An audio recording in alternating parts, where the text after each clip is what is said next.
So we've got a big crack right there. And we've got some seams right here. Open and close.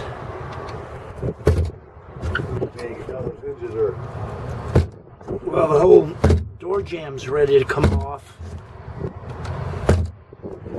And you can see here, when you're closing it, it has to lift up. Watch it. It's got to lift up. So that's going to be some major work. All that stuff over there. And these shifters back here, I just can't wait for a dock line to rip them off, or at least put it in gear or accelerate it, one or the other. That could be exciting. It very well could be. You're exactly right. Okay. Steps here. And now I'm going to open up the lazarette and look down into the lazarette.